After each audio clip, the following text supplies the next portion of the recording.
Right. Last session we discussed about bonds and bond valuation, and as well as how to value different type of bonds. There we discuss about valuation of normal bonds, semi-annual bonds, perpetual bonds, zero coupon bonds. And then we discussed some of the risks faced by the bondholders, like interest rate risk and reinvestment risk, default risk, liquidity risk, as well as maturity risk. And we discussed about some of the risk and how the interest rate risk is affected by the maturity period, coupon value, and how the reinvestment risk is decided by the maturity period. And then we discussed about required rate of return, how the investors are deciding upon the required rate of return based on the level of risk, based on their risk attitude and assessment towards the risk. So today we are going to discuss about common stocks and the valuation of the common stocks and different type of valuation methods and models available to find out the value of the common stock. Right now, today first we are going to start with the basics of the common stocks. Basics of the common stocks. Is it clear for you all? Can you all hear me? Yes, sir. Okay. Yes, sir. Right. If there is any question, please ask it. Don't hesitate to ask question. Switch on the mic and ask the question. Right. So I'm going to go through with the set of information available in this particular Excel sheet. So as we all know, the common stock is actually represents a ownership of a corporation. Person who is holding a stock or the share is known as a owner of a company, right? Owner of a company. On the other hand, due to that factor, when it comes to shareholders, when you compare the shareholders with the bond holders or the debt holders, the debt holders have a senior claim on the firm. Senior claim in the sense, when it comes to companies' profitability, when it comes to the company's asset, the bond holders get a priority when you compare it with the stockholders, right? Because stockholders have a residual claim, they don't have a senior claim, they only have a residual claim. Once you pay whatever requirement to be paid for the bondholders, then there is something left.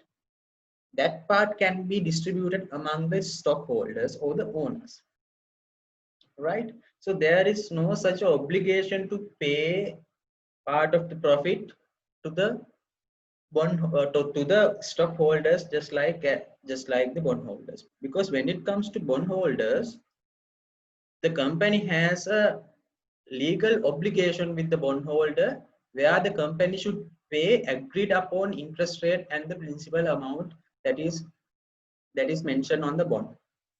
But when it comes to stocks, the company doesn't have such an obligation with the stockholder. It is, that's why the stockholder is considered as a owner. But on the other hand, the stockholder has the voting power when it comes to the decision made in the annual general meeting. So bondholders doesn't have that voting power. Each and every stockholder has the voting power. That is another difference between stocks and the bonds, right? So when it comes to the risk and return combination, as we all know, therefore stocks are riskier than the bonds, because when it comes to bond, we exactly know how much we are going to expect, because the interest rate and the principal payment is published at the time the bond is issued. But when you are buying a stock, you just don't know how much you are going to get as the dividend in the future. That is unknown, and you don't know what would be the price of the share in the future as well. That is, those two variables are unknown. Those two variables are very important to decide upon the future cash flow as well. But these variables are unknown, not like bonds. When it comes to bond, the interest rate and the principal payment is actually known at the time we are investing on such a bond. When it comes to shares, those main two variables are unknown. Therefore, we call stocks to be more riskier than the bonds. So, in comparison, stocks will give you higher risk as well as the higher return to the bond. So, bonds will give you a lower return and lower risk when you compare to the stocks. So, that is another difference between bonds and stocks, right? So, with that explanation, I will straight away move into the valuation part. Now, as we all know, the valuation, the main theory that we use to value whatever the asset, what was that? Can someone explain it? How we value the bond?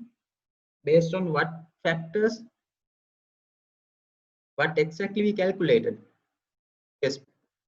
When it comes to bond valuation, what we did was we calculate the present value of the future cash flows generated by the bond itself. The same theory applies here.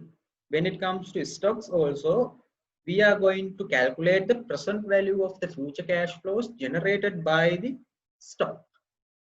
Generated by the stock. In other words, we are going to focus on the intrinsic value here also. Intrinsic value is actually the present value of the all future forecasted cash flows. Future forecasted cash flows, right? So we define cash flow to equity or the stocks as the firm's excess cash flow that can be paid out through the dividends. Paid out through the dividends. So in that case, we calculate the present value of the future forecasted dividends and the prices. And then we discount that by value of R. R in the sense here we call it as the cost of capital. And KE. KE actually represents the R. You can easily find out KE value by looking at the capital asset pricing model, which we are not going to discuss today. But the discount factor that we are going to calculate present value here is KE, required rate of return of investors when it comes to stocks. KE. Earlier, if you remember, we use KD or R when we discuss about bonds. Here we are going to use KE. Actually, KE stands for cost of equity. Cost of equity. Cost of equity in the sense what exactly the company has to bear as the cost when they are going for a stock issue. The cost is equal to whatever the amount that is received by the other end. Other end is actually investors.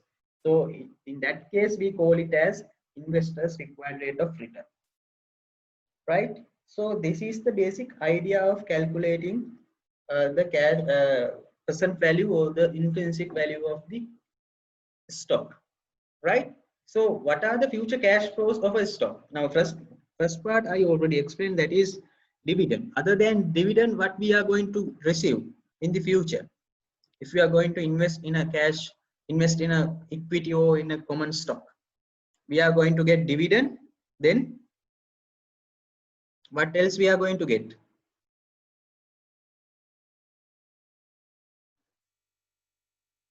Any idea?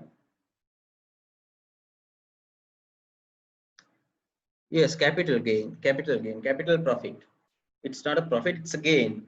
So how we get the value when actually it is the price at the end of the uh, investment horizon. What we are going to do is we are going to sell that stock to someone else. So when you are selling that stock, you are going to get the proceedings of that stock. That means the market price of that stock. So that is another part of the cash flow that you are going to receive when it comes to the investment of the common stocks, right?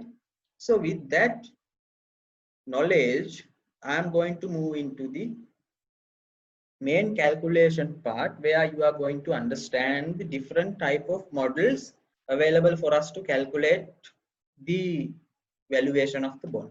Basically, we have two type of models: dividend discount models and the dividend growth models, right? Dividend discount models and the dividend growth models. So first we are going to discuss dividend discount models. First we are going to discuss dividend discount models. Dividend discount models, when it comes to this dividend discount models, we have one period dividend valuation model, two period dividend valuation model, and n period. N period in the sense number of periods. Number of periods dividend valuation model. So the one period dividend valuation model, we kind of assume that we are going to buy the share at the beginning of the period, and we are going to keep or hold on to that share or the common stock until up to the end of the first period. Then we are going to sell it. Then we are going to sell it. So based on that assumption, we are going to calculate the valuation of this particular share. And the second method, two period dividend valuation model, there what we are going to assume, we are going to assume that we are going to buy the share at the beginning of the first period, and then we are going to keep that share up to two periods. Up to two periods, for example 2 years. Then we are going to sell that share at the end of the second year. That is two period dividend valuation model. And n period, when it comes to n period, we just put number.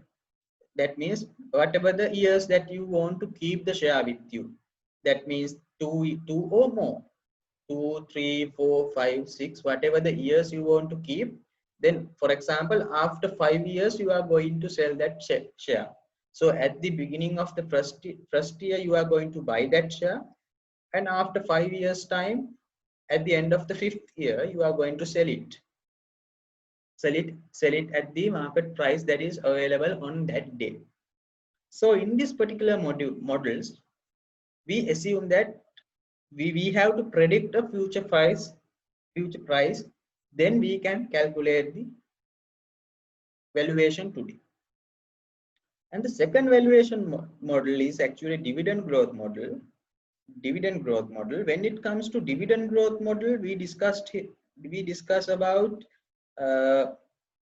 dividend growth model. We discuss about three methods here: zero growth dividend model, zero growth model, constant growth model, above normal or above average, or abnormal dividend growth model. Right. So in this scenario, we are kind of assuming that if you look at the first one, zero growth dividend valuation model, there our assumption is there is a growth rate by which the dividends are going to be increased in period by period. Assume year by year, the dividends are going to be increased at a rate, at a rate. So that rate, we assume it is equal to 0. That means in that sense, we are going to assume that whatever the dividend that you are receiving throughout the investment horizon, whatever it is, it is 2 period or 6 period, 10 or 100 period, whatever the period, whatever the dividend that you are going to receive is equal to each other. Since because there is no growth, zero growth model. You will understand the concept very well when we are dealing with the sums. So at the moment, just try to remember these things. So, and the second model is actually constant growth model. There the assumption is the dividends are going to be increased at a certain rate. For example, 5%. For example, 5% certain rate in year by year up to a known time period. So there, the constant growth gives you the idea that each and every year the dividend is going to be increased at the same rate. Each and every year at the same rate. For example, if it is 5%, first year 5%, second year 5%, third year 5%, fourth year 5%, and in the sixth year also 5%. Right? So above normal growth model, actually it is the model that is more close to the reality. When it comes to reality, we cannot find the constant growth or the zero growth. But when it comes to reality, we normally can find some some of the years have different growth rate. Then again next we have a separate growth rate when the company becomes maturity. When the company becomes mature, the growth rate tends to be stable at a certain rate. So that is above normal. Now most of the companies will not be able to give the dividend in the first 2 years, first 2 to 3 years, because those are the years that company is trying hard to create a market position and make some profit. Very difficult to pay dividend in at the beginning, introductory stage of the company. But slowly when the company becoming into the growth stage and coming into the maturity, the company would be able to pay some dividends and then become stable at a rate where we can increase dividends over the years in the maturity level of the company. So if that is the case, we can apply the above normal dividend growth model. Above normal dividend growth model. So these are the models that we are going to discuss today, right? So first I am going to start with the dividend discount model. First I am going to start with the dividend discount model. So I will be discussing with you some of the examples that I prepared. So let me go into the next sheet where we are going to discuss those examples, right? Okay.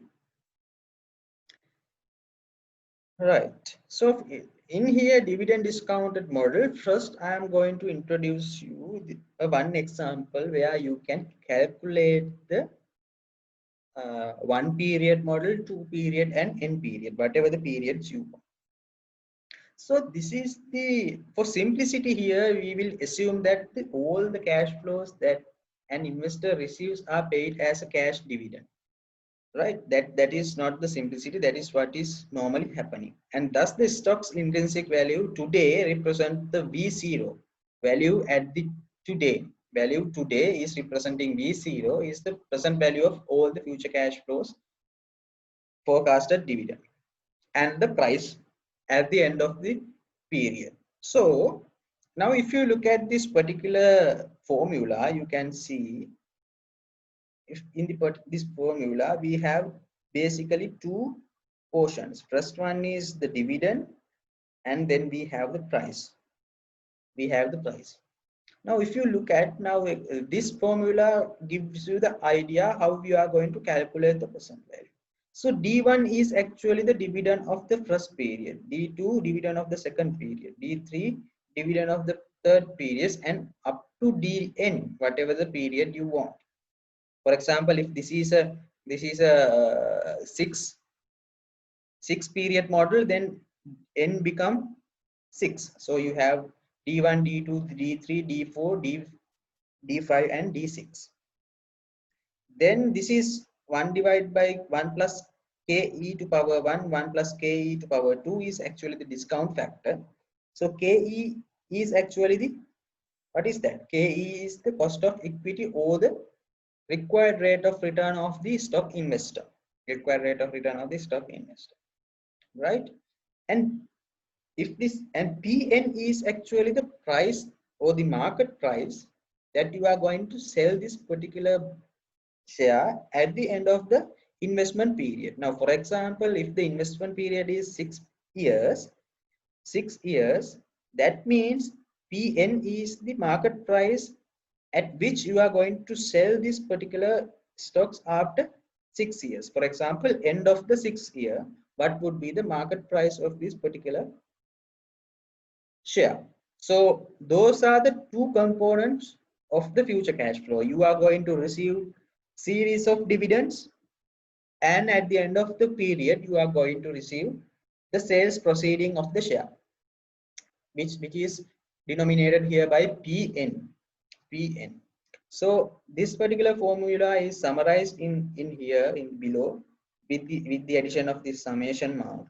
So V0 is equal to sigma dn divided by 1 plus ke to power n plus Pn divided by 1 plus ke to power n. Now you can see the explanation here, the criterias, right? You can see V0 is equal to value of the share and Pn is equal to expected selling price at the end of the end period, right? At the end of the end period here. KE is actually required return of the investor or the cost of capital. DN is expected dividend in the period N. So with that knowledge of the formula, I am going to introduce you an example here. One example. So let me discuss about this particular example. So please read this example with me for yourself. Now you can see you have discovered that ABC PLC will pay 3 rupees as the dividend per share. The estimated cost of the equity capital is 5%. That means the required rate of return is equal to 5%. And currently the stock of the ABC Corp, ABC PLC trades at a rupees 118 per share, at a rupees 118 per share. Okay, and the selling price at the end of the holding period for next 5 years are given below, right? You can see them. Now in this particular table you can see at the end of the 2020 the value of the share is market price is 118. That is what here the trades at 118 per share currently. Now we are currently at the end of the year of 2020. Now currently the market price of the share is 180. When it comes to 2021, it would be 120. 2022, it would be 124. 2023, 126. 24, 36. 25, 142. So likewise, the market price will increase at some rate, whatever the rate. This information is given for us with the prediction of the market price. And what we are supposed to do right now is, if investor decide to sell the stock at the end of the year 2021, calculate the current price. So that is what we are supposed to do, right? Now, for this purpose, first we need to identify whatever the expected cash flow from this type of investment. Now, what is this investment? This investment is actually at the end of the 2020, we are going to buy this particular share for 118 rupees. And then we are going to keep this share until up to the end of 2021. So at the end of 2021, again, we are going to sell this particular share at the price of 120. And we know in between that, each and every year, the company is paying rupees 3 rupees dividend per share. 3 rupees dividend per share. So now you can see, now you actually know how much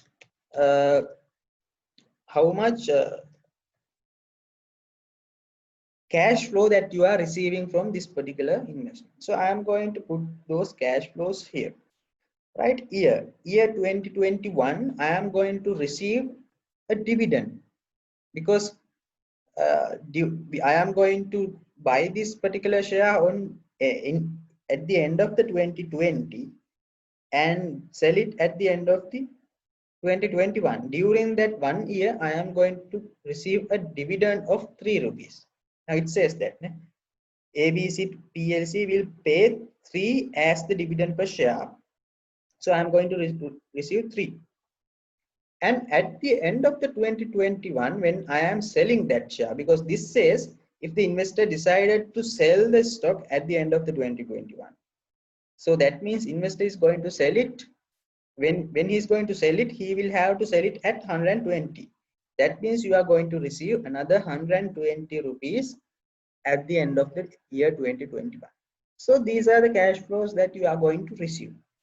Now, if you look at this particular formula, then what I'm going to do is I'm going to add these two cash flows into this formula. So this is a one period dividend discount model formula. How we are going to identify that? We have only one dividend, P1, D1 divided by 1 plus KE to power 1, and P also becoming 1, P1 divided by 1 plus KE to power n, because we only have one period. So first part of the equation I am going to calculate. So I have D1 is equal to 3 here, 3 rupees, divide by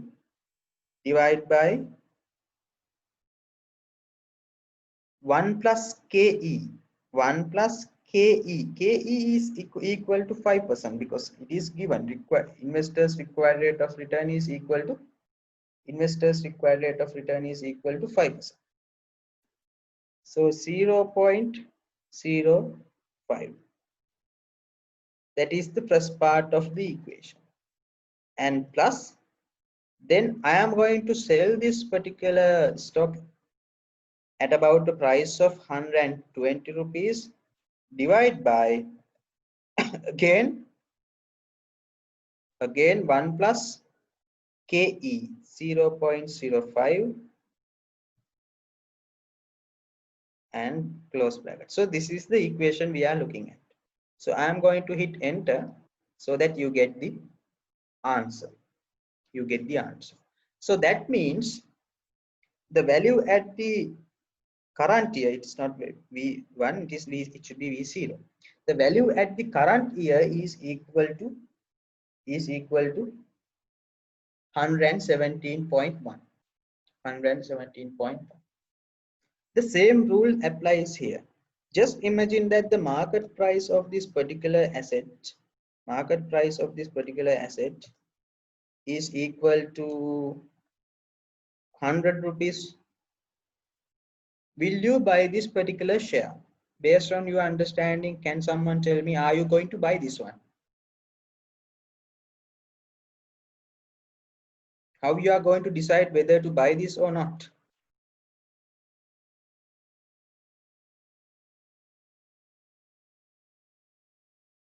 Any responses?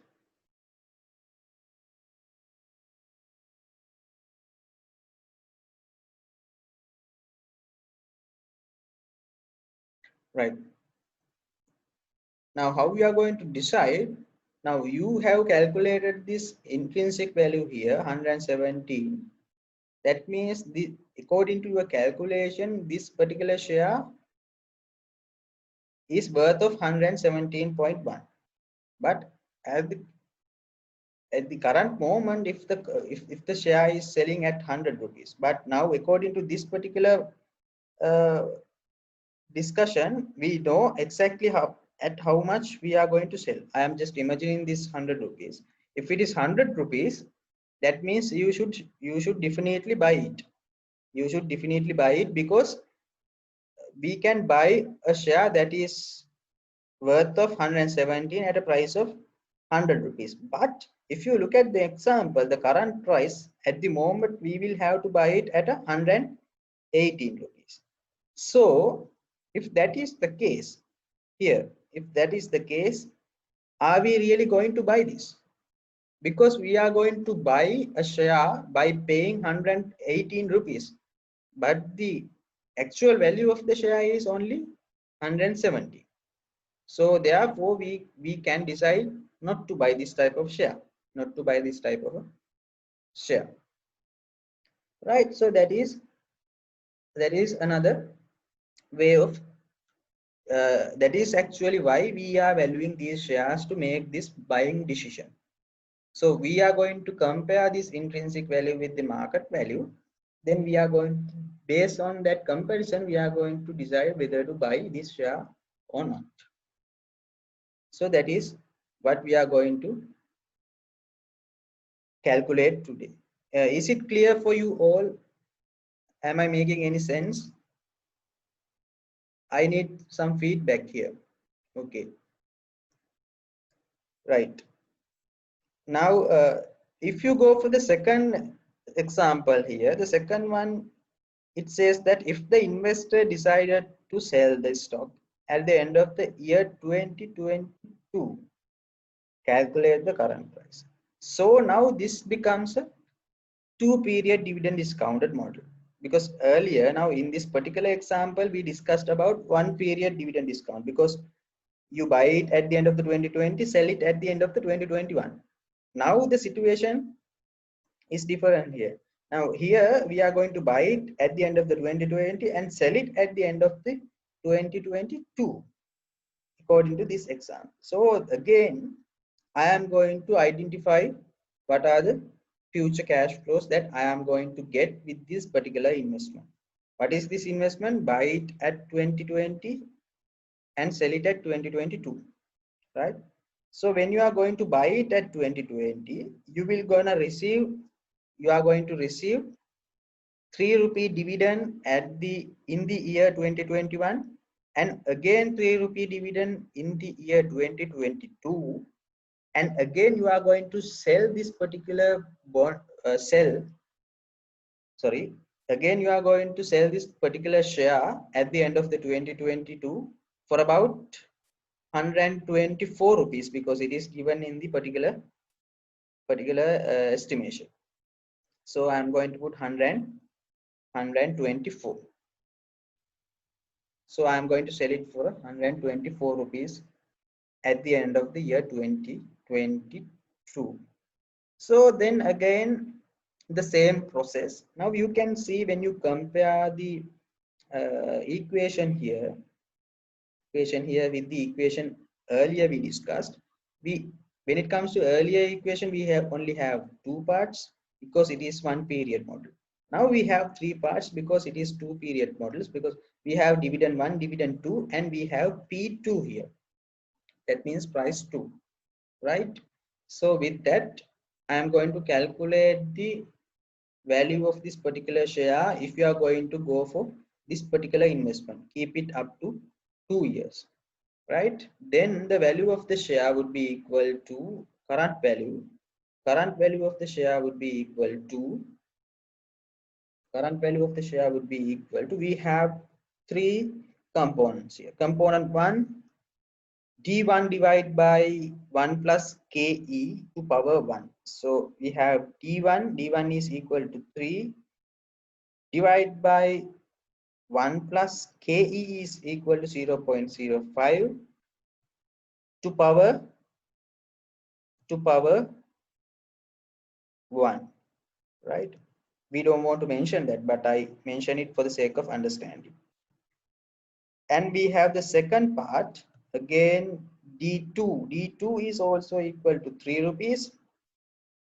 D2 is also equal to 3 rupees divided by 1 plus 0.05 ke to power 2, right? And the third and the last part is pn is equal to, that means P2, price at the end of the second year 2020, that is 124 divided by 1 plus 0.05 to power 2, because it is also in the second year, power 2. So you have all these all these parts of the equation. So now what I am going to do is I am going to hit enter, so that you get the answer here. You get the answer. So the answer is 118 rupees. Right. Now, if you compare with the current price, again the current price is equal to market price is equal to how much? Market price is equal to 118 rupees, current market price. 118 rupees here, 2020 at the time you are buying it. And again, the price that we calculated is also equal to 180. So when your intrinsic value is equal to your market price, that means this particular stock is fairly priced in the market. So you can buy it. You can decide to buy it because when these two are equal, that means the market price is fair and okay to buy. Market price is fair and okay to buy.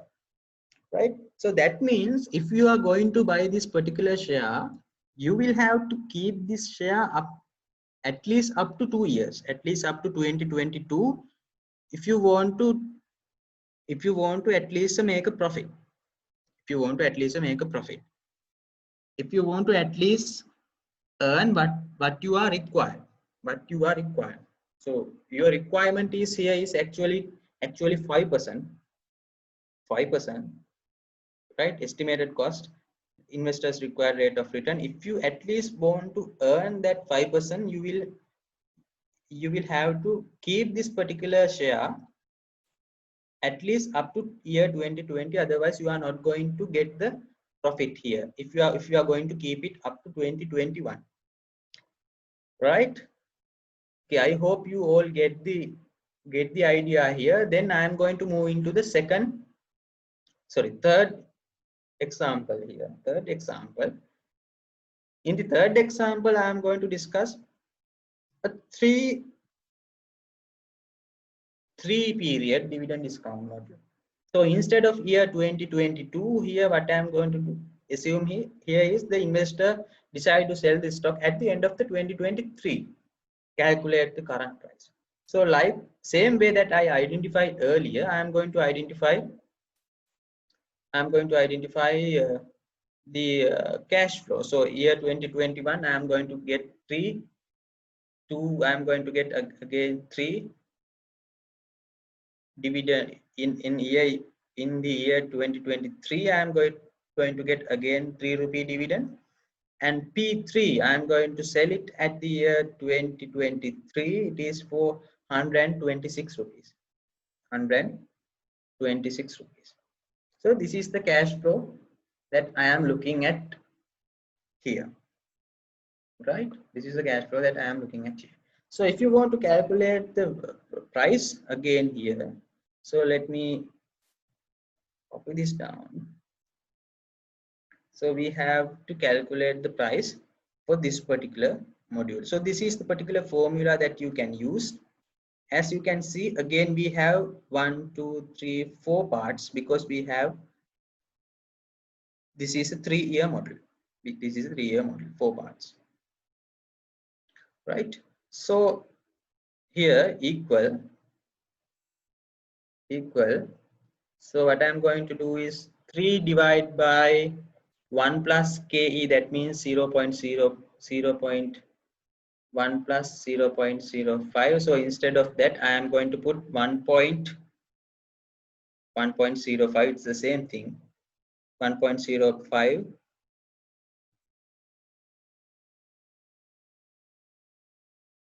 right?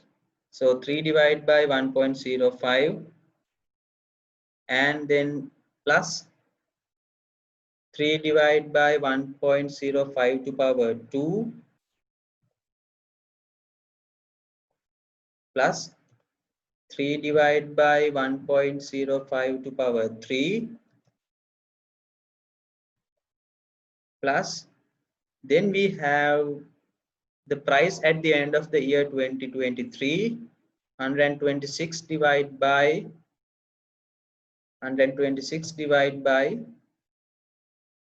1.05 to power 3.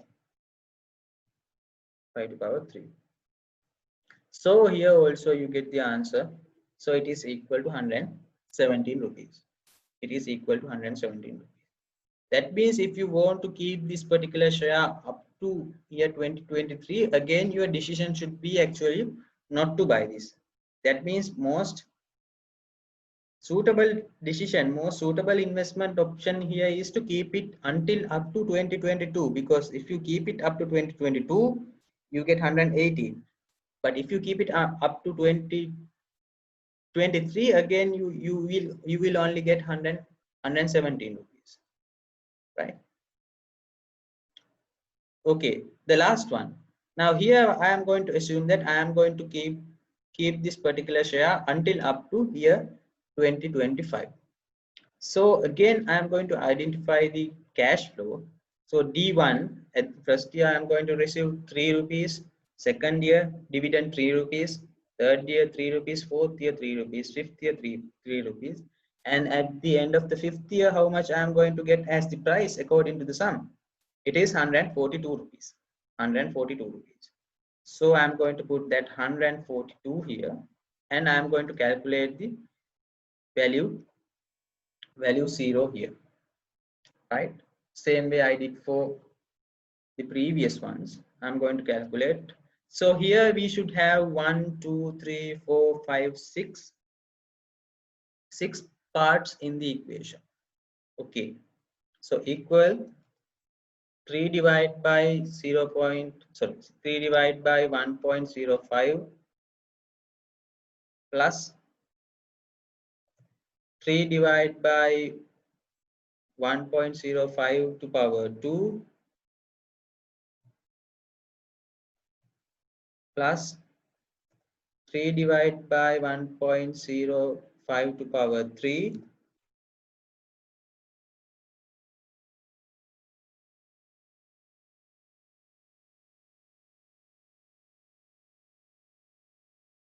plus again 3 divided by 1.0 power 05 to power 4 plus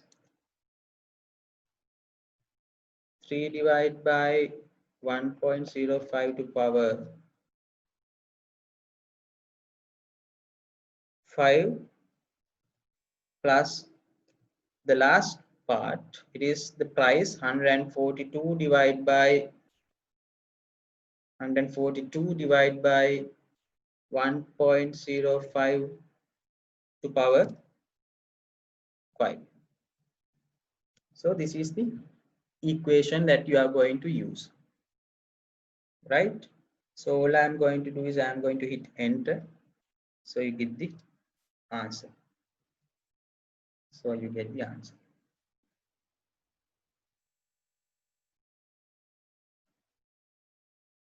Okay.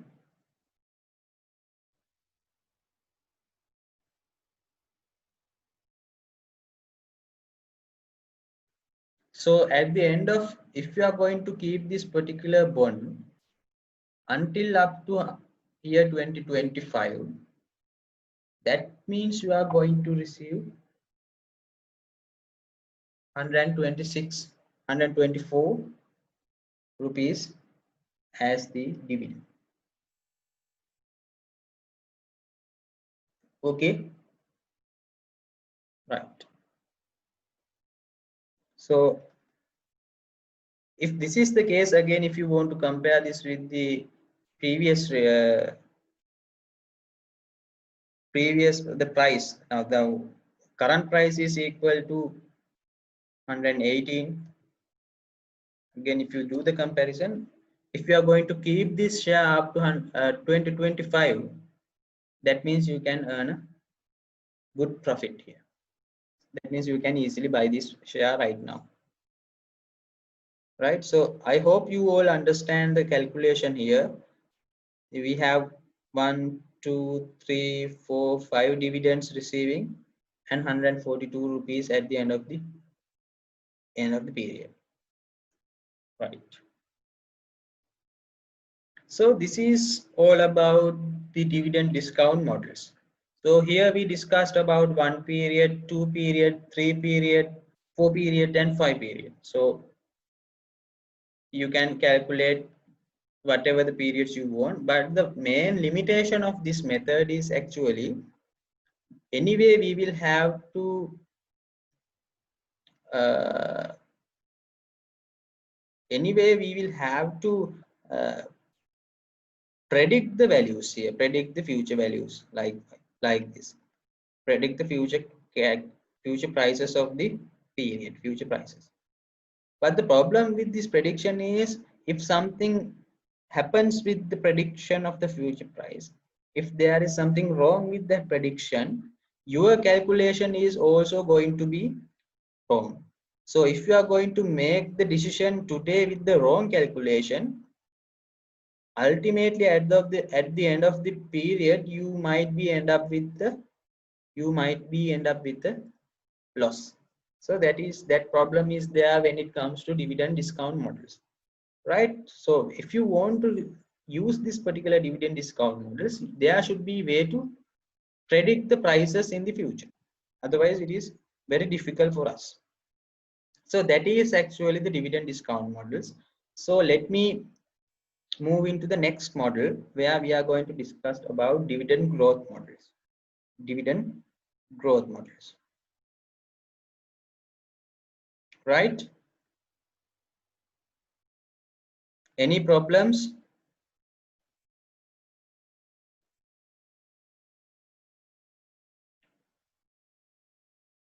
Okay, so let me move into the next sheet. In the next sheet, we are going to discuss about dividend growth model.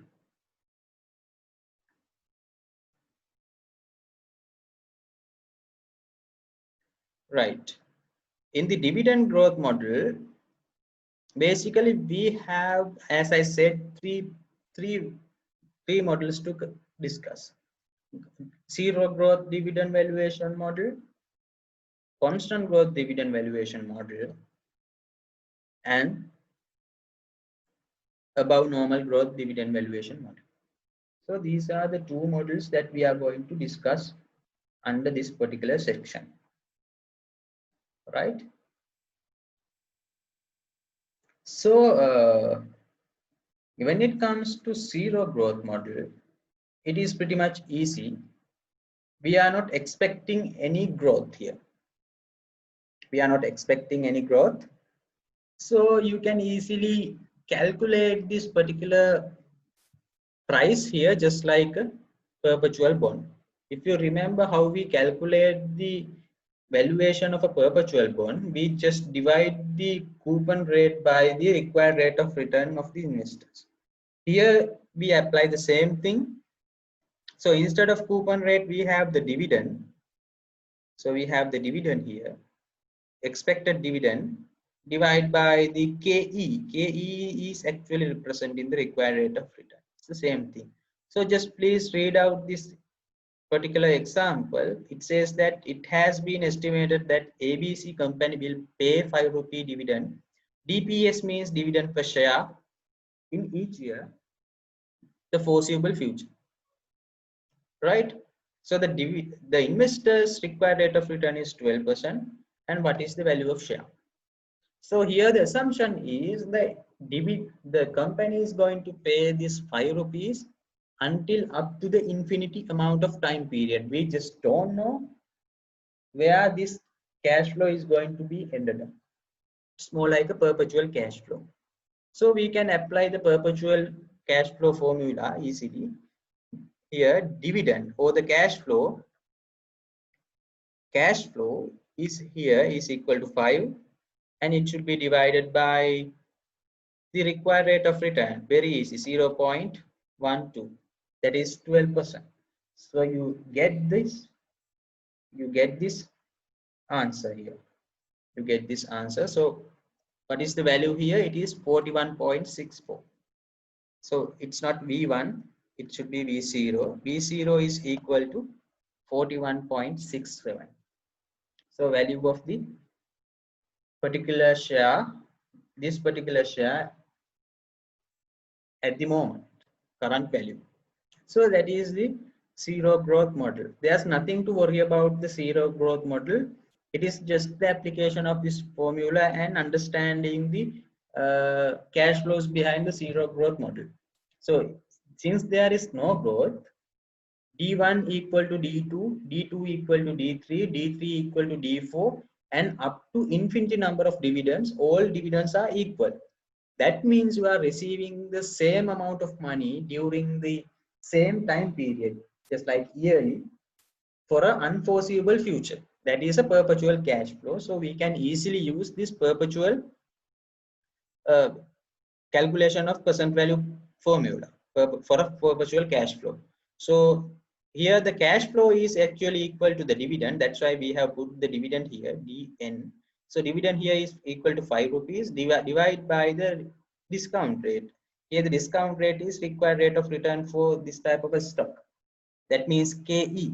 So K dividend 5 rupees divided by 0.12, that means 12%. So you will have this answer is 41.67 rupees. So today, if this particular share has a market price less than 41.67, that means you can easily buy this one. You can easily buy, right? So the next I am going to move into the constant dividend valuation model. Constant dividend valuation model, right? When it comes to the constant dividend valuation model, we are going to assume that the dividends are going to increase at a given constant rate. The given constant rate, right? This given constant rate is indicated by G, letter G, right? The term constant growth is actually indicate that the firm is in the mature level and is expected to grow at assumed constant rate, which we call G, throughout the future, up to a unforeseeable time period, up to the maturity, until up to the infinity time period. We don't know when exactly this is going to be end up, right? Since we are dealing with shares, we just don't know when these shares is going to be sell, right? So here the term growth rate typically refers to the growth of the firm's cash flow, right? It is the growth of the firm's cash flow. It is the growth of the firm's share price. However, everything associated with the firms is assumed to be growth at this constant rate.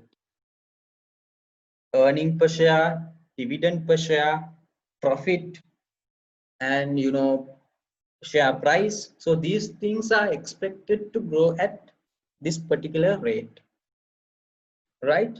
So those are the two things that we first need to understand just before go into this particular model, growth, constant growth dividend model, right? So we have basically two assumptions. We consider that the firm is coming to a maturity state where the firm could be able to maintain a constant growth rate over the each and every year coming in the future. And the other assumption is here is actually it is this growth rate is associated with each and every element of this company, like sales, uh, profit, earning per share, dividend per share, as well as the share price also, right?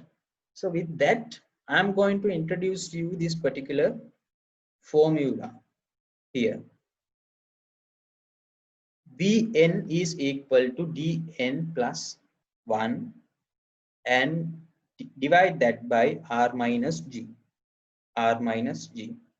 So here only thing that is new here is actually g, the growth rate. So instead of this r, if you want, you can use ke. Doesn't matter, you can use ke, because all the way along we have used ke. So I prefer if you could use ke instead of r, right? You can use that if you want, but I have used this r here because it is the common formula which everyone knows,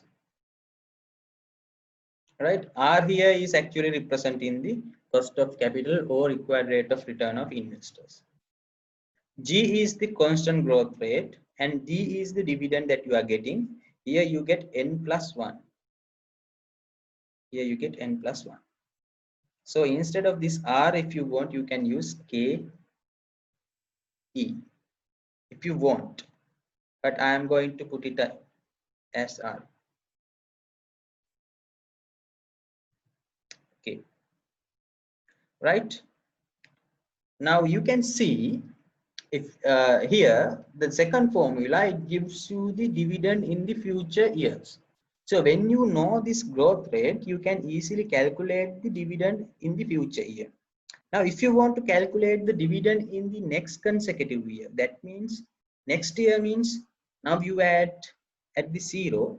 That means if you want to calculate the dividend of the next consecutive year, that means dn instead of d1. If you want to calculate d1, you can calculate it by d0 1 plus g to power n. N should be equal to 1 here. N should be equal to 1. That way you can calculate the d1, right?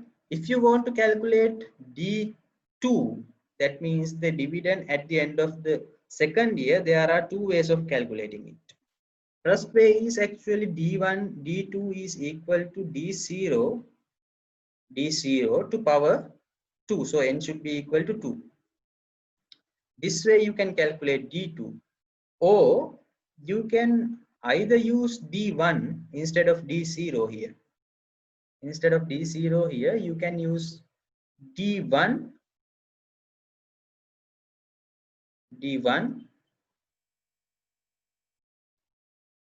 and 1 plus g to power 1. So this way also you can calculate the future dividend values with this growth rate. Or again, if you want to calculate d3, you can do it by, so d3 is equal to d2 1 plus g to power 1. So likewise, you can calculate the future dividend values with this growth rate. So let me go for an example straight away so that you can understand this. Please read out this example. So ABC Corporation is paying dividend of 2 rupees per share. Investors are expecting a rate of return of 8% on their investment. That means required rate of return KE or R is equal to 8. And the dividend are expected to grow at a 5%. Dividends are expected to grow at a 5%. So what I am going to do is I am going to calculate the today's value of this particular share. Today's value, the current value, the current market price. So I'm going to get this equation straight away. So I'm going to calculate today's value. So instead of n, I am going to add 0. So here we have dn plus 1. That means d0 plus 1. That means 0 plus 1 is equal to 1. So v0, if you want to calculate v0, you will have to add d1 here. You will have to add d1 here. So how you differentiate between D0 and D1 is very interesting when it comes to security valuation. D0 is the dividend that you just received. That is belong to past, not to the future. Right? Please try to understand this concept. D0 is the dividend that you have just received, already received dividend. Latest dividend that you have already received. That is D0. Now, according to this example, corporation is paying a dividend of this much is the dividend now you are going to receive. So d0 is equal to 2 here. D0 is equal to 2 in this particular example, right? So then we need to calculate d1. So how you are going to calculate d1? D1 is actually the expected dividend which is not yet received. We have not yet received d1, but we have received d0. So how to calculate d1? You can easily get this particular formula. This one here, we already explained about that formula. D1 is equal to D0 1 plus G. So equal D0 we already know it is equal to 2. So I'm going to add 2 here. 1 plus G we already know G is equal to 0.05 because growth rate is given here, it is equal to 0.05. So this is how you calculate D1. So let me calculate it here. 2 multiply by 1 plus 0.05, 1 plus 0.05 to power 1. So this way you can calculate D1. So D1 is equal to 2.1. D1 is equal to 2.1. Right. Now I am going to calculate value 0. So to calculate value 0, I am again copying this down here so you can easily understand this. So to calculate V0, I need D1 divided by R minus G. So D1 I have just calculated, it is 2.1, and R we know according to the sum it is equal to 8%. So I am going to put 0.08. So G again we know it is 5%. So 0.05. So this is how you calculate the value of the particular share based on this constant growth model. So equal 2.1 divided by 0.08 minus 0.05. So there you have the value 70 rupees. So the current value of this particular share is equal to 70 rupees. I hope you all understand this. Are you all following this?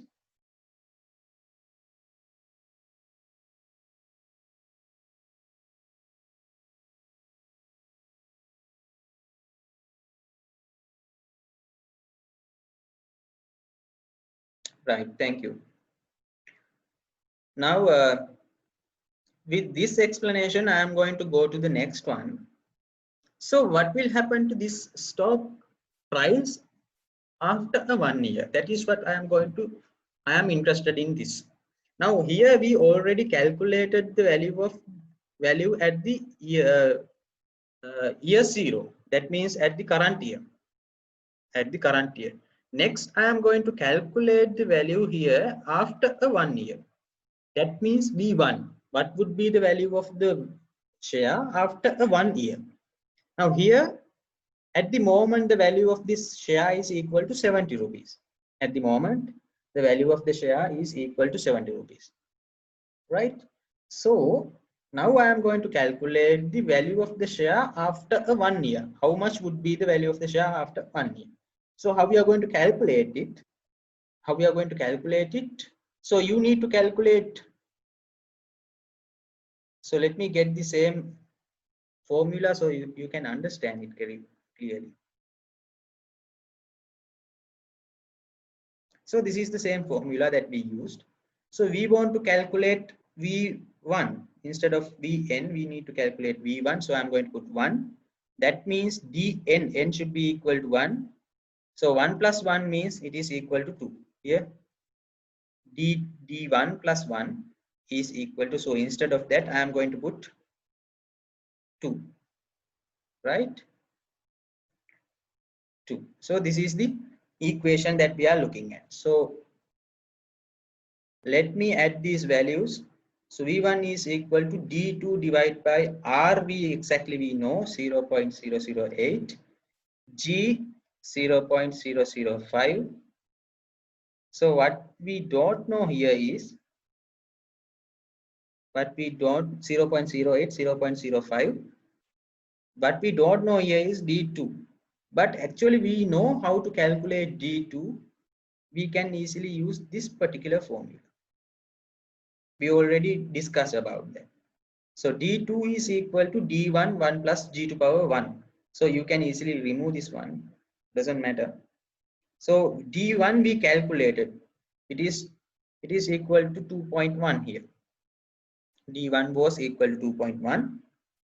Then what we are going to do is we are going to calculate D2 based on the D1. So D2 is equal to D1, or that means D1 is equal to 2.1, 1 plus 0.05 to power 1. Okay, so d1 is equal to 2.1 multiplied by 1 plus 0.05. So you get 2.205. 2.205. So that's how you calculate it. Then I'm going to add the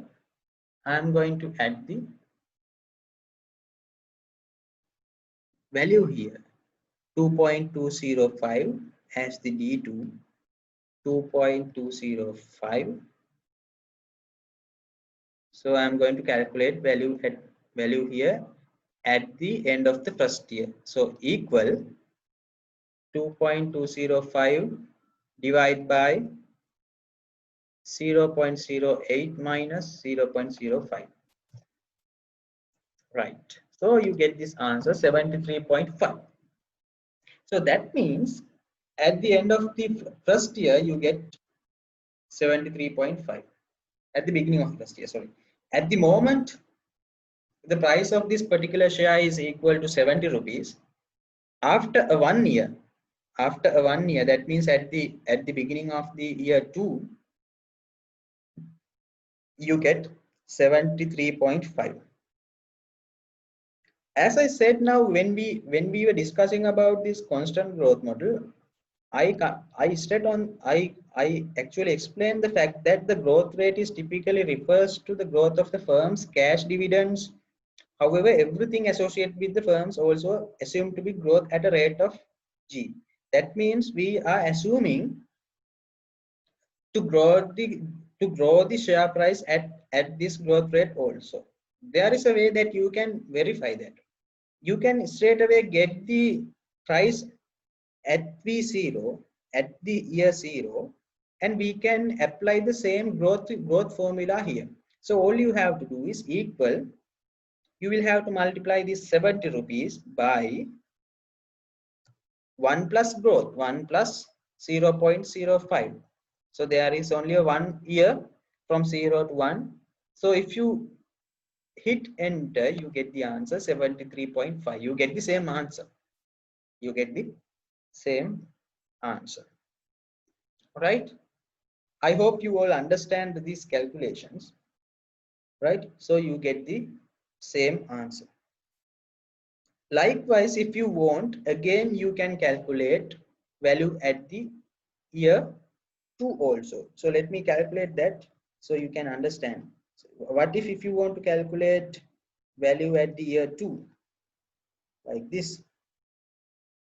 So again you will have to calculate. If that is the case, we need V2. That means here it should be D3.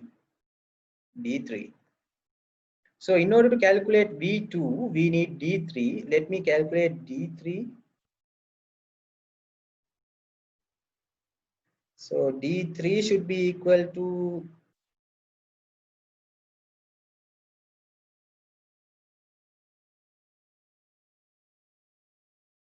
right. D3 should be equal to D2 1 plus G.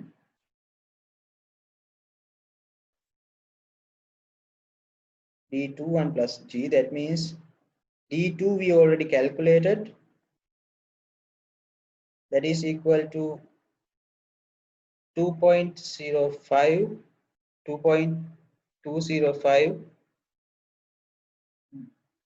D2, and G we already know 0.05.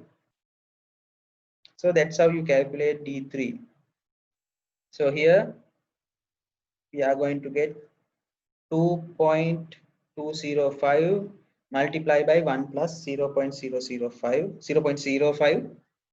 Enter, so you get this value 2.315.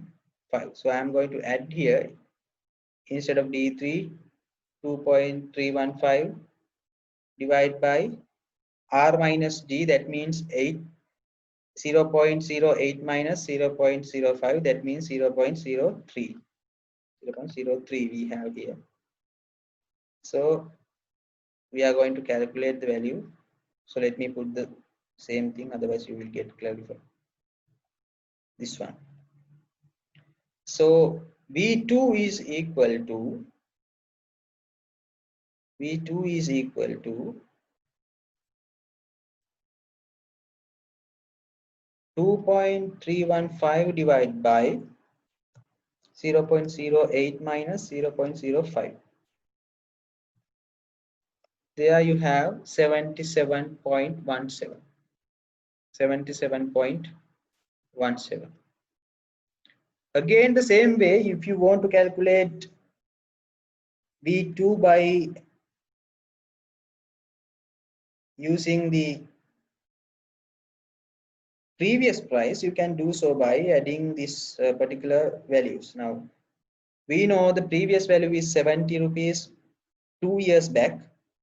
70 rupees 2 years back. So 70 multiplied by, then we can have 1 plus growth rate is 0.05. Since we have 2 years, we will have to add to power 2.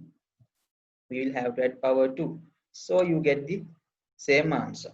You get the same answer 77.18, here 77.17. That is a difference in the calculation. So you get this answer. So I hope you understand this relationship here. And with that, I am going to explain some of the theoretical background here with this constant growth calculation. Constant growth calculation. Right? You can see that here I am going to introduce the two components of the total return of the investors with the light of this particular constant growth formula. Constant growth formula. Right? Now, basically, we know we can divide total stock return into two parts. First one is dividend yield, and the other one is capital gain. First part is the dividend yield, and the other part is the capital gain. Dividend yield is what is you are receiving as the dividend year by year. The capital gain is actually the change of the price. It might be a gain, it might be a loss. If the price is decreased, that means you have a loss. If the price is increased over the time, that means you have a profit. So combination of these two parts create you the total return. So the total return can be expressed as cash dividend yield plus capital gain. So something like this if you want. So total return TR should be equal to dividend yield plus capital gain. Dividend yield plus capital gain. So likewise, if that is the case, let me explain this concept, this phenomenon with the help of the constant growth formula. So that is what we are going to do right now. Okay. Now, if the market is efficient, that means market accurately adjusts the price for the fair value. That means the value of the share should be equal to the price of the share at the same time. At the same time. Right, same like that we calculated earlier. Now for example, when we were calculating these values according to the two period models, you remember that we got the same value as the market here. Now value we calculated was 118 rupees, and the market price also equal to 118 rupees. If that is the case, that means the market is efficient. That means market will give you the exact value that you are calculating according to your fundamentals. That means the market is efficient. If the market is efficient, that means if the market is efficient, that means we can call, we can say this V2 or the V0. We can say this V0, right? We can say this V0 is equal to, V0 is equal to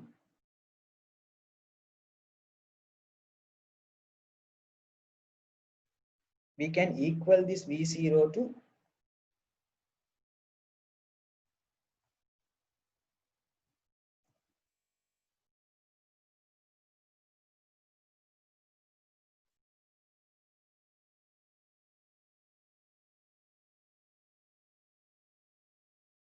P0. P0 is the price.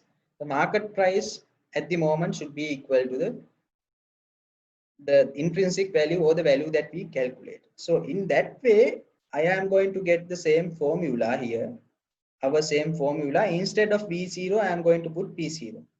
Instead of V0, I am going to put V0. So P0 is equal to D1 divided by R minus G. So if that is the case, what I am going to do here is, uh, I'm going to rearrange this particular formula. I'm going to rearrange this particular formula in order to identify R. In order to identify R. So I'm going to isolate this R here. So then once you rearrange, R would be equal to D1 divided by P0 plus G. D1 divided by P0 plus G. So we have two distinguished categories in this total return. So R is what is expected by the investors. Investors required rate of return or expected return by the investors. So that expected return has two components. First one is D1 divided by P0 and the second one is growth rate. Second one is growth rate. Now as you can see that the first part we call dividend yield. D1 divided by P0. That means how much you are getting as the dividend. How much you are getting as the dividend as a percentage of what you have to pay at the beginning, P0. Then you are getting the capital gain, that value is totally equal to growth rate. So we will calculate this and see whether this is true or wrong, right? So let me calculate this, right? So we know now according to the previous calculation, we actually did calculate the all the variables that we want to calculate here, right? We know now D1 is equal to 2.1 here. We already calculated that value. D1 is equal to 2.1. So I'm going to put that 2.1 here, 2.1. And P0, we calculated that value. That was that means V0 here, because if the market is efficient, we know that V0 is equal to P0. So therefore V0 is 70. So we can say easily P0 is also equal to 70, assuming the fact that market is efficient. Assuming the fact that market is efficient. Okay, right. So it is 70. Then growth rate we know according to the sum, growth rate is equal to 0.05%. So according to this calculation, how we are going to calculate dividend yield? D1 divided by P0. So let me calculate that. Here, let me copy this down. So D1 is equal to 2.1, P0 is equal to 70. Right, so I'm going to calculate here. 2.1 divided by 70. 2.1 divided by 70, you get the dividend yield of 0.03. That means 3%. Dividend yield of 3%. The capital gain here is equal to growth rate. Growth rate, you know, 0.05. So you can easily add that value here. It is 0.05. And the total return is actually equal to the summation of these two. Capital gain plus dividend yield. Capital gain plus dividend yield. So you get 0.08 as your total return. So here the value should be equal to 0.08. So now you can see this. Now 0.08 means 8%, right? 0.08 means 8%. Now if you look at the required rate of the investor according to the sum here, it is also 8%. It is also 8%. The investors expect a return of 8%. So that is what we have received here. So this 8% can be divided into these two parts, capital gain and the dividend yield. I hope you all understand this. It is very easy calculation. And with that, I am going to introduce another separate uh, understanding to you based on how the security prices are going to change when the required rate of return is going to change. So for that particular purpose, I am going to uh, take two examples. Example one, assume that R is actually required rate of return increases from 8% to 10% because investors demand a higher risk premium from the stock. Example 2, assume that R decrease from 8% to 7% because investors demand a lower risk premium. So thinking that, I am going to do the calculation again, right? So let me calculate the uh, variables here. First one, I am going to assume that 8% is going to increase up to 10%. So this is the first one. So we know the D0 is equal to 2 from previous example, and D1 we will have to calculate again. We know how much is it, how you calculated it. D0 multiplied by 1 plus, that means 1.05. So that is 2.1. Now we are going to calculate the value 0 based on the new required rate of return. So here 2.1 divided by, that means D1 divided by R is equal to now 0.1 minus growth rate 0.05, because now required rate of return is equal to 10%, right? So you get this value, 42 rupees. 42 rupees.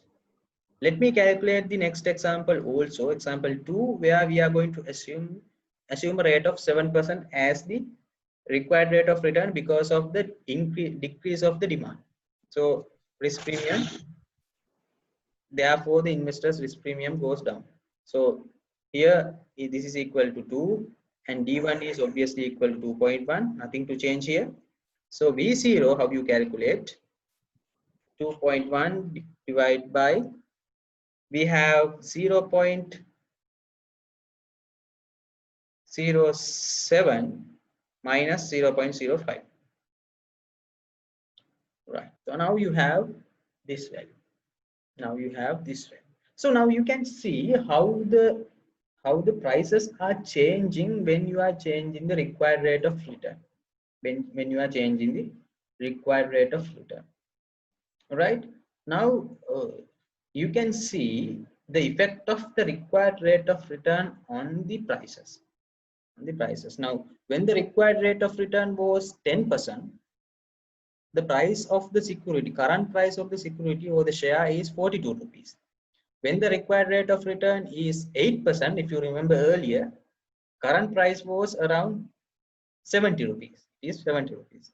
When the required rate of return is 7%, the current price of the share is 105 rupees. 105 rupees. So but it is not the future cash flow amounts that changes, but rather the required rate of return will change due to the changes in the risk premium. So higher the required rate of return, lower the price that you get, right? Higher the required rate of return, lower the price that you get. How I am going to tell it? Because when the required rate of return was 10%, when it was 10%, the price was 42. When the required rate of return is 8%, the price is 70. When the required rate of return is 7%, the price is 105. So that means higher the required rate of return, lower the price.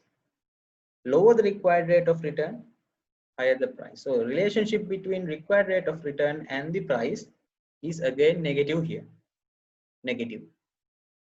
So that is the variable that we are looking at when we are going to calculate the valuation. So required rate of return is very crucial here. If we are mistakenly assume a different required rate of return or wrong required rate of return, the whole calculation will be useless. So therefore, we will have to be careful when we are looking at the required rate of return, when we are estimating the required rate of return. But fortunately, in your syllabus, this estimation of the required rate of return, that part we are not going to discuss. We will be discussing that part in the future if you are going to do the accounting and finance stream, where we get to discuss about the calculation of the required rate of return based on the capital asset pricing model, right? So that part, it is not in your syllabus in level 4. It will be coming in level 5 and level 6 if you want to do the accounting and finance optional area, right? So with that explanation, I'm going to go into another part of this constant growth, where you will have to understand the limitation of this constant growth model. Now you can see what will happen if the G is higher than R. What will happen if the G is higher than R?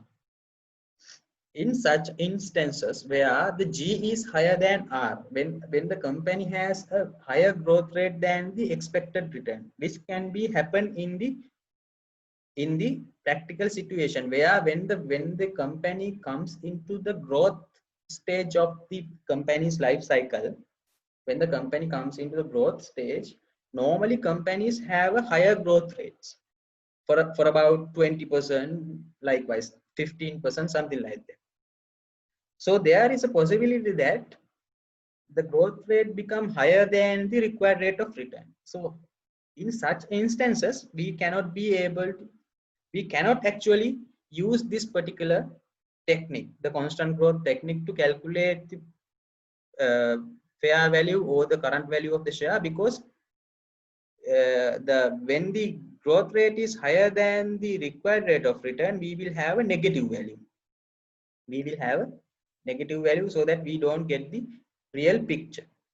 So that is what I have explained here. When the growth rate is higher than KE, required rate of return, constant growth valuation is not appropriate.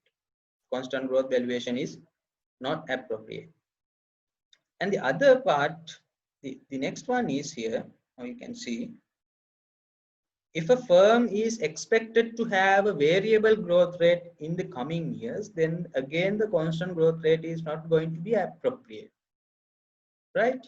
Because obviously the companies might have different growth rate in different time period in the company's life cycle. Probably in the growth period, they might have a higher growth rate. When the company becomes mature, in the maturity, again the growth rate will decrease up to a certain level. Then the company would be able to maintain that moderate level of growth throughout the maturity period of the company's life cycle, matured companies. So when the companies hits to the decline period of the company's life cycle, probably again there will be a decrease in the growth rate. So in practice, we will be kind of experiencing different growth rate when it comes to different stages in the company's life cycle. So therefore, this constant growth model cannot be appropriately used for that type of companies. So for that, we can introduce another way of valuing, or the calculating value of the share, where we are going to discuss right now, which is non-constant growth stocks. Non-constant growth stocks. I have put this most stock here because this model is going to be suitable for most stocks that we can find in the market, right? So let me discuss about this model here. So most stock analysts using the intrinsic value analysis will forecast the following for most stock that they can cover. For example, now I have given you example the 10 future years of individual cash flows that can be paid out to the stockholders. So look at this example. The terminal value, that means at the end of the value, what the stock will be worth in exactly after 10 years. So V10, assuming a constant growth maturity at a rate of G following 10 years, something like that, right? So if that is the case, you will have this type of a formula where you can calculate the current value of this type of a share. Okay, now what I have done here is, this is a 10-year bond. This is a 10-year bond. Sorry, no, I'm sorry, it is not a bond, it is a share. This is a 10-year share, where we are going to assume that up to 10 years there is a one growth rate. There is a one growth rate. There may be several growth rates either. Whatever it is, you can apply into this formula. But then what we are going to assume is, right after the 10th year, we are going to assume that this company is now has come into maturity level and they can keep a stable rate of growth up to the next coming few foreseeable years, up to the next foreseeable years. So what we are going to do is, from this point, after the 10th year, we are going to apply constant growth rate formula. So this is the constant growth rate formula that we were discussing. So D11 divided by KE minus G, because now we are at the 10th year. So then in order to find out the value at the 10th year, we will have to apply D11. D11 divided by KE minus G. Here it could be KE or maybe R. Whatever you are using, it is okay. KEOR, right? So then we are going to calculate the present value of that particular value at the 10th year, because now D1 divided by KE minus G will give us the value at the 10th year. But we are calculating the value here at the year 0. So in order to calculate the value at the year 0, again we will have to divide this value by 1 plus KE to power 10. So you will understand this very well when we are dealing with the example. So therefore, let me go for an example straight away. Right. So there is example below. Please try to read it. Please try to read it. Now this is the example that I am going to talk about. Right. Now we have Cyrus Co is expecting to pay out following dividends per share. So we have D0 equal to D1 equal to D2 equal to 0. That means in the first 2 years, they are not going to pay any dividends. And D3 is equal to 0.5, D4 0.65, D5 0.8, D6 0.9, and D17 is equal to 1 rupee. 1 rupee, right? Then they say all the dividends following the 7th year will grow at a rate of 6% per year forever.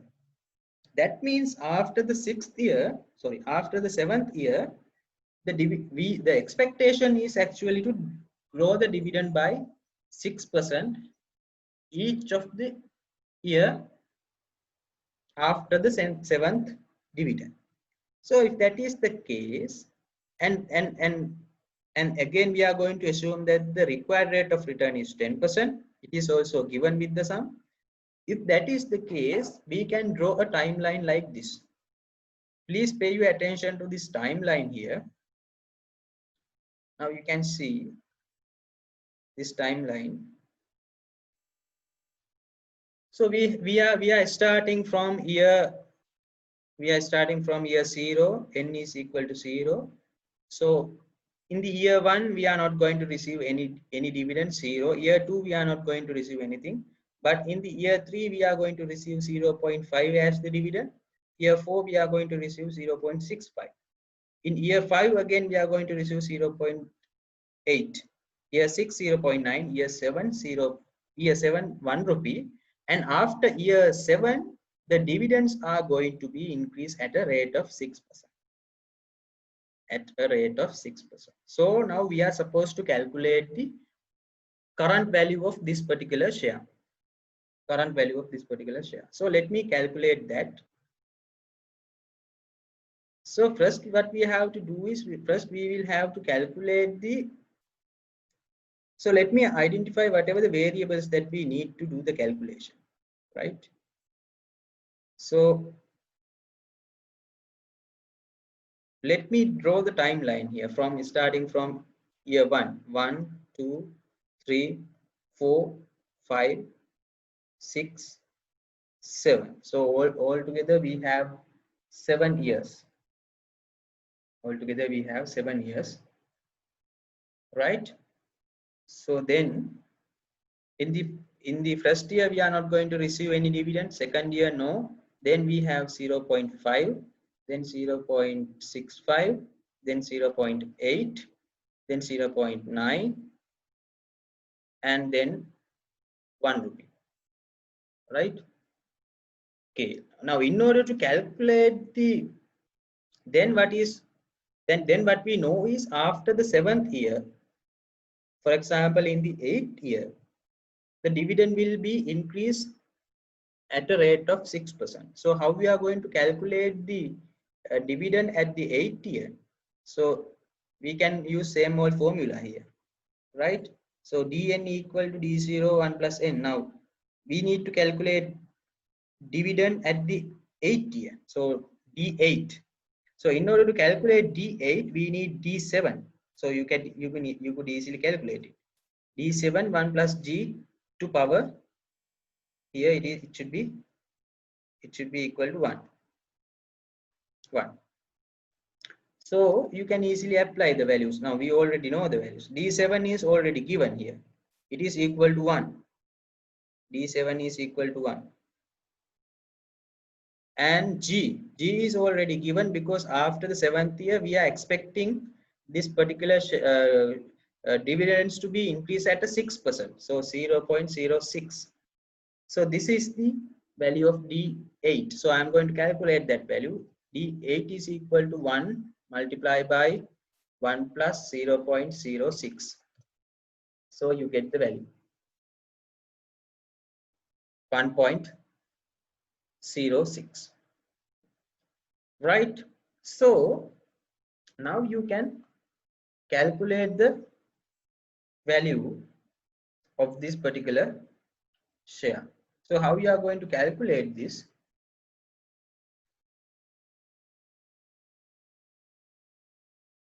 First, what we are going to assume here is after the 7th year,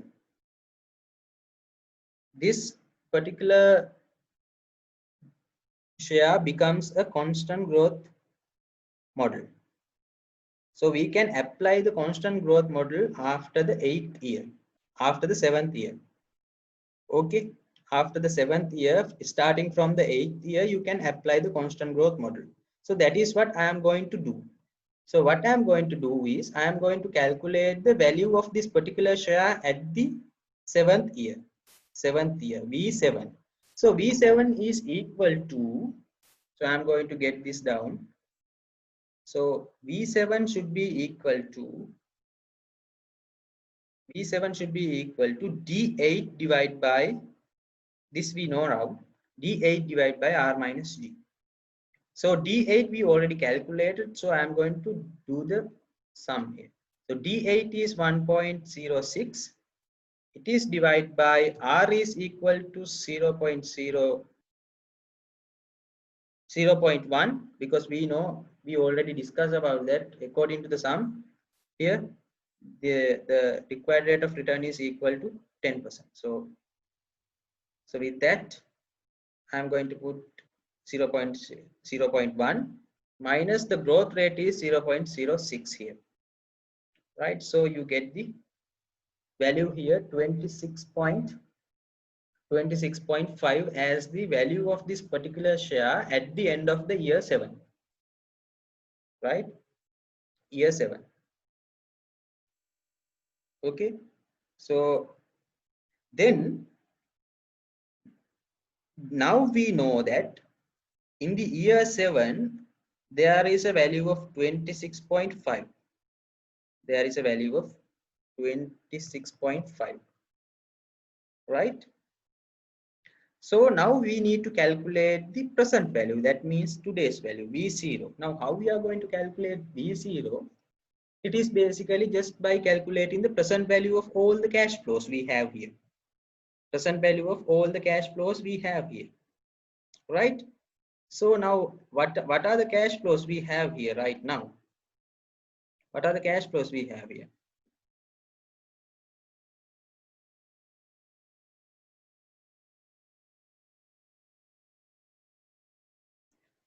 So we have how many cash flows? We have here in the first year we are not going to receive anything. Second year no. Third year we have 0.5 and 0.65, 0.8, 9. In the seventh year we have 1 rupee as well as this 26.5 rupees we calculated. So I am going to calculate V0 here by using same old formula that we used here. Same old formula, or let me get the same formula from here, this formula or this particular formula. Let me copy it down here so you can easily understand the things that I'm explaining. Now, if you look at this particular formula, so according to this, D1 is equal to 0. I'm not going to bother about that. D2 is equal to 0 and D3 is 0.5. So I'm going to add that. So the value is equal to D3 here, 0.5 divided by 1 plus required rate of return is actually 0.1 to power 3 because this is in the third year, plus, and then in the next year we have 0.65 divided by 0. Divide by, instead of 1 plus 0.1 I am going to add 1.1, same thing, 1.1 to power 4, right? Plus then we have 0.8 divided by 1.1 to power 5, right? Then we have 0.8 divided by 1.1 to power 6, right? Then we have 1 divided by 1.1 to power 7. Again we have the 26.5 we just calculated. So 26.5 divided by 1.1 to power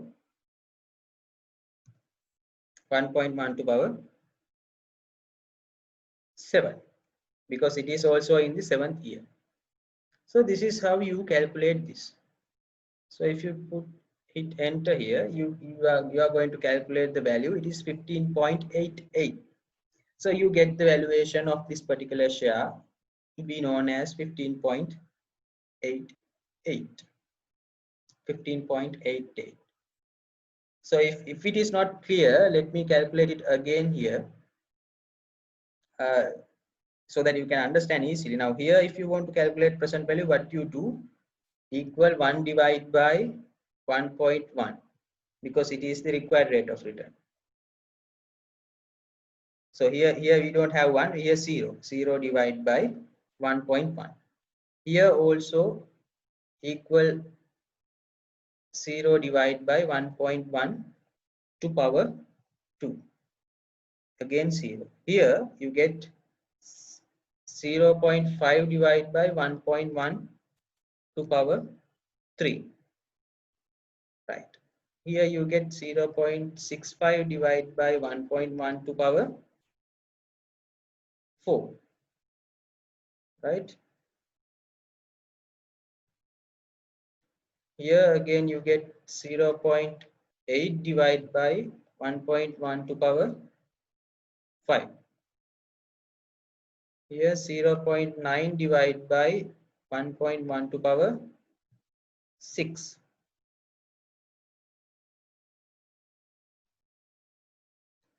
Here 1 divided by 1.1 to power 7. And instead of that, again we have another value here, 26.5. So what I am going to do is 1 plus, same thing, 1 plus 26.5 I'm divide by 1.1 to power 7. So you get this.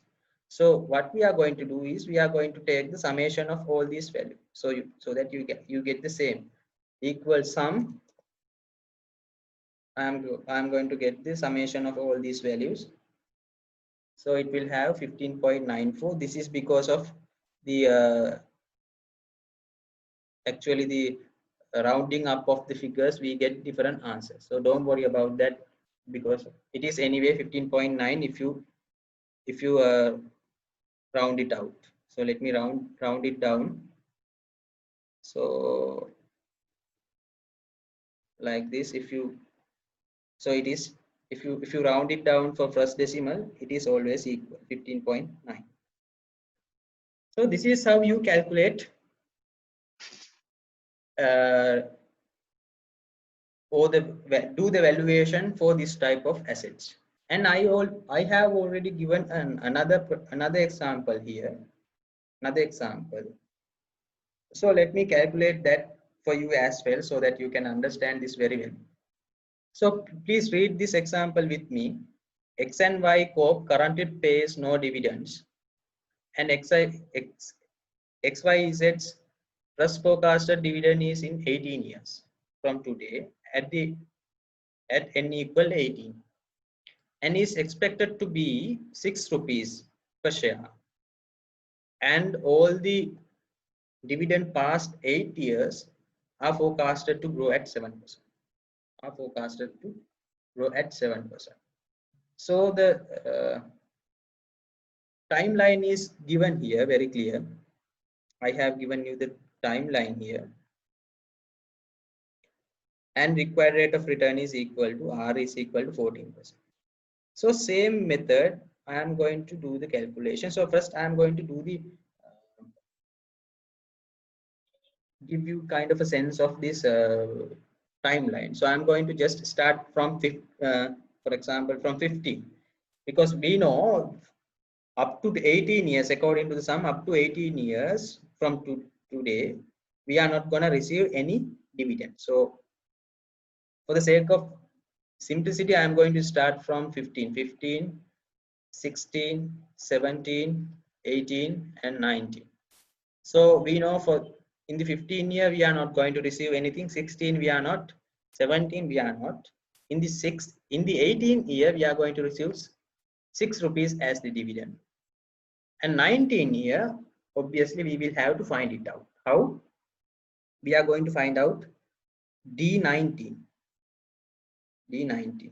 So D19 is equal to D18, D18, 1 plus G to power 1. So this is what we are looking at. So here D19 is equal to D18. D18 is 6 multiplied by 1 plus growth rate is given, it is 7%, 0.07.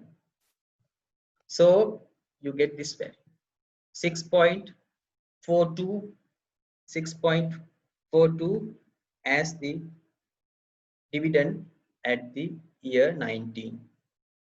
Dividend at the year 19.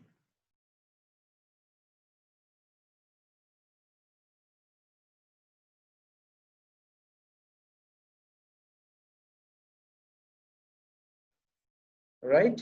Then we are going to calculate the now we have to calculate valuation at the year 18. Valuation at the year 18. Okay, now valuation at the year 18 here, easily we can calculate by using this particular formula. So I'm going to get it here. So year valuation 18, V18 is equal to D19 divided by R minus G. So here D19 we just calculated that value 6.24. So V18 is equal to this value 6.42, sorry, 6.42 divided by R is equal to required rate of return, that is 0.14 minus growth rate is 0.07. So you get 91.71 as the value of this particular share at the year of 80, at V80. Now what we need is to calculate the V0. To calculate V0, again I am going to use the same thing, because since the values here are equal to 0, so here we have 6. So to calculate the present value, equal 6 divided by 1 plus KE, required rate of return here is 0.14, to the power 18, because we are in the year of 80, equal. So you get this value 0.567, 0.567,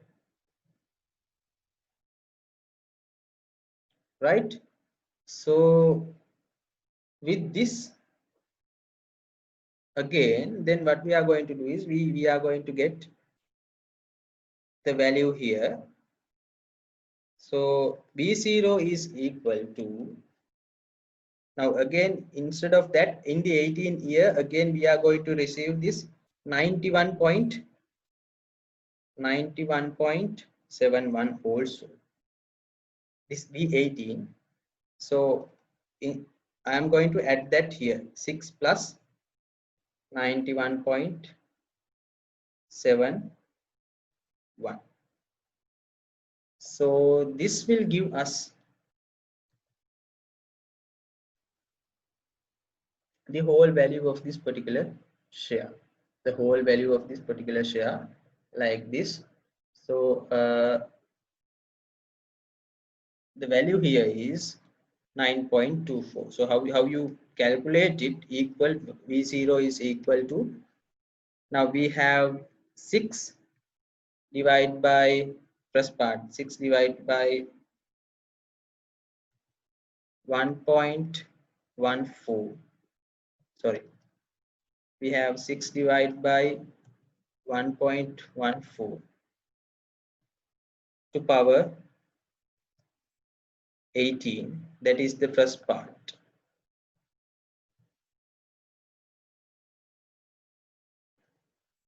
plus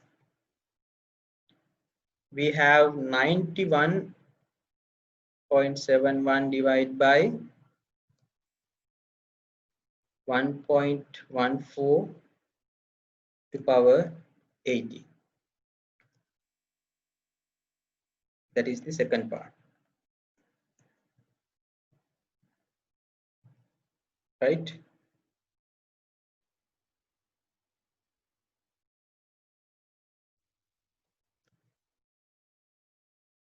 Okay, here it should be power to 80. So the final answer is 9.24 for the value of this particular share. That is the value of the share. So likewise, you can calculate the value. So with this, I am going to conclude this